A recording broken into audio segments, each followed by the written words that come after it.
नमस्कार मेरे लेखपाल के जवानों, मैं पीयूष द्विवेदी एक बार फिर से लेकर आ गया हूँ आपके लिए ग्राम्य समाज एवं विकास का एक नया टॉपिक जिसका नाम है भारतीय ग्रामीण अर्थव्यवस्था, सहकारिता एवं इसका कार्यक्षेत्र।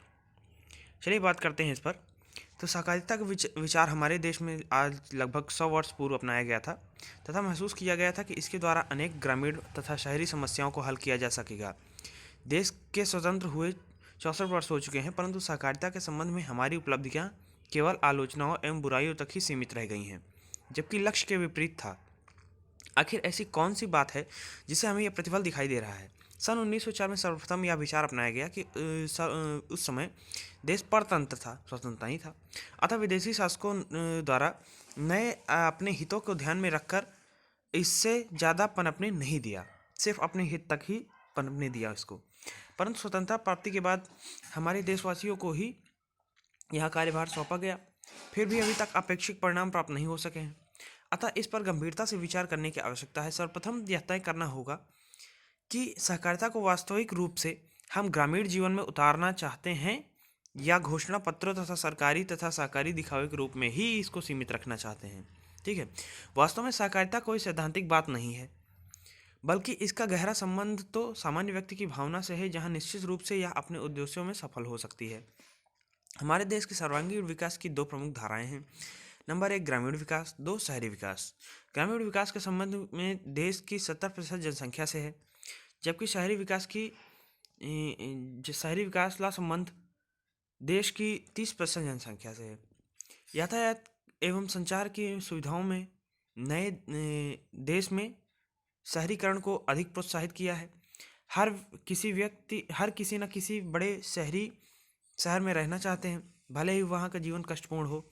अतः हम विकास की दिशा को पूर्णतः ग्रामीण क्षेत्रों से की ओर मोड़ना होगा, और इस बात के अंतर्गत हम गाँव में शहरीकरण को प्रोत्साहन देना होगा, अर्थात वे सभी सुविधाएं जिनके कारण व्यक्ति गाँवों से शहर की ओर भाग रहा है, गाँव में उपलब्ध करानी होगी।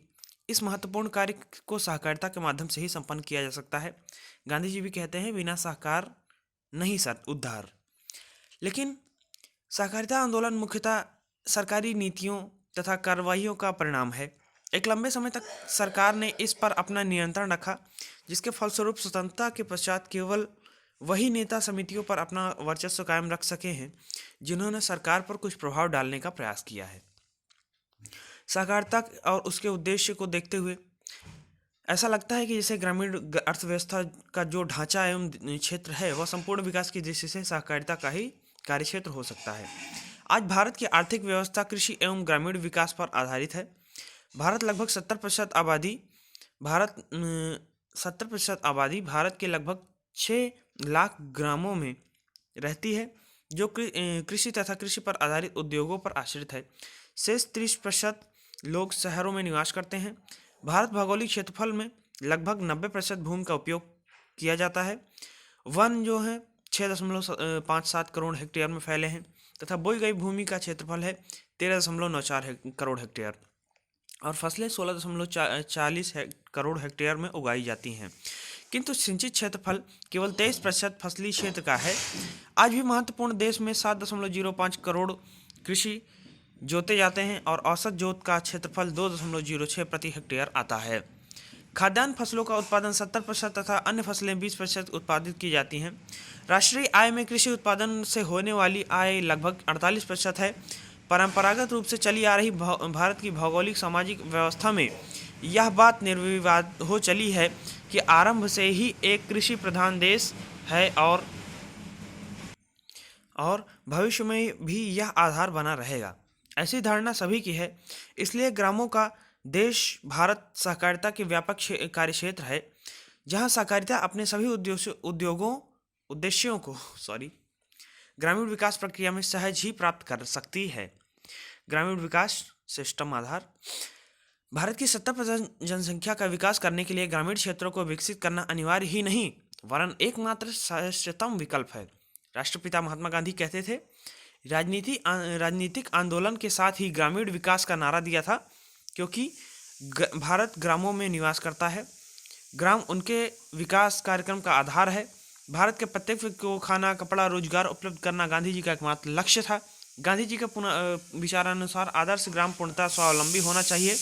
घरों में पर्याप्त प्रकाश एवं हवा की व्यवस्था होनी चाहिए। ये सभी स्थानीय साधन सामग्री से संपन्न होने चाहिए। उसमें पानी की उचित व्यवस्था के साथ साथ आपसी भेदभाव मिटाने के लिए सार्वजनिक मिलन स्थल भी होना चाहिए। सार्वजनिक चारागाह, दुग्धशाला, शिक्षा संस्थाएं जिनमें औद्योगिक शिक्षा उपलब्ध हो तथा अपनी पंचायत प्रत्येक ग्राम में होनी चाहिए। रक्षा के लिए ग्राम रक्षक भी होना चाहिए। ऐसी थी गांधी जी की कल्पना, जिसे हम व्यावहारिक रूप से परिवर्तित करने में सतत प्रयत्न कर रहे हैं। कार्यक्रम एवं प्रभाव। विगत समय में ग्रामीण विकास तथा भारत के ग्रामों में क्रय आधुनिकीकरण का लक्ष्य प्राप्त करने के लिए विविध कार्यक्रम हाथ में लिए गए, नए परिवर्तन किए गए तथा प्रयोगात्मक मार्गदर्शन परियोजनाएं कार्यान्वित की गईं, जिसमें प्रमुख इस प्रकार हैं। मार्तंड परियोजना 1921 में, बड़ौदा का ग्रामीण पुनर्निर्माण कार्य 1932, मद्रास की फीको विकास परियोजना 1946 में, सामुदायिक विकास कार्यक्रम, राष्ट्रीय प्रसार सेवा 1952, सघन कृषि जिला विकास कार्यक्रम 1960-61, लघु कृषक विकास अभिकरण, सूखा प्रणव क्षेत्र कार्यक्रम, कमान क्षेत्र विकास कार्यक्रम, ग्रीन रिवॉल्यूशन, इव्योत रिवॉल्यूशन आदि। कार्यक्रम योजनाओं के सिद्धांत एवं व्यवहार के अंतर होना स्वाभाविक है और यही समस्या उपरोक्त कार्यक्रमों में परिलक्षित हुई है, जिस कारण विकास कार्यक्रम में व्यवधान पड़ा। कार्यक्रम में मुख्य समस्याएं इस प्रकार थी। नंबर 1 थी वास्तविक मापदंड के आधार पर संभावित लाभ भोगियों की उचित पहचान। समर्पित एवं वचनबद्ध तंत्र के अभाव के कारण कार्यान्वयन प्रक्रिया में व्यवधान। ग्रामीण क्षेत्रों में आबादी की अपेक्षाकृत धनी तथा प्रभावशाली वर्गों की ओर से निहित स्वार्थ के प्रति दबाव। कार्यक्रम के प्रति लोगों में जानकारी का अभाव। सहकारी विभागों, अभिकरणों आदि में आपसी तालमेल का अभाव। कार्यक्रम के विश्लेषण करने एवं मार्गदर्शन हेतु उचित मशीनरी का अभाव। आधारभूत वित्त संस्थाओं एवं स्रोतों का अभाव तथा प्रशासनिक एवं बैंकिंग की व्यवस्था। ग्रामीण विकास कार्य हेतु उपलब्ध कराए गए ऋण के उपयोग देखरेख न करना आदि। राष्ट्रीय सहकारिता नीति संकल्प एवं ग्रामीण विकास कार्यक्रम इसके अंतर्गत आता है। राज्यों के सहकारिता मंत्रियों ने 1978 में हुए सम्मेलन में राष्ट्रीय आयोजन तथा विकास से सहकारी आंदोलन की भूमिका और सहकारी आंदोलन की लोकतंत्री स्वरूप तथा सहकारी संस्थाओं का व्यापार कुशलता को बढ़ावा देने के लिए आवश्यकताओं को ध्यान में रखते हुए ग्रामीण विकास के लिए निम्न संकल्प किए हैं। पहला है सहकारी समितियों का निर्माण। विकेंद्रित, श्रम प्रधान, ग्रामोन्मुख आर्थिक विकास के लिए एक प्रधान के रूप में कार्य किया जाएगा। सहकारी आंदोलन का विकास निर्बलों की ढाल के रूप में किया जाएगा। छोटे और सीमांत किसानों तथा खेतीहर मजदूरों, ग्रामीण कारीगरों और मध्यम तथा निम्न आय के वर्गों के साधन उपभोक्ताओं की सहकारी कार्यक्रमों में भाग लेने के लिए ज़्यादा मौका दिया जाएगा। संपूर्ण तथा व्यापक ग्रामीण विकास के लिए ऋण, कृषि निवेश की आपूर्ति, डेयरी, कुक्कुट पालन, मछली पालन, सुअर पालन सहित कृषि उत्पादों आवश्यक उपभोक्ता वस्तुओं के विपणन और वितरण के संबंध में बनाकर ग्रामीण क्षेत्रों में एक मजबूत तथा जीवन की समन्वित कार्यकारी प्रणाली बनाई जाएगी।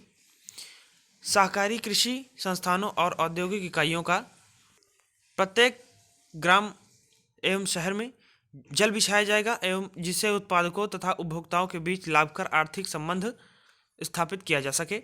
उपभोक्ता सहकारी आंदोलन का निर्माण इस प्रकार किया जाएगा जिससे सार्वजनिक वितरण प्रणाली शहर तथा ग्राम दोनों में मजबूत हो और उपभोक्ता संरक्षण को सहारा मिले तथा वह मूल्य स्थिरीकरण का साधन बन सके।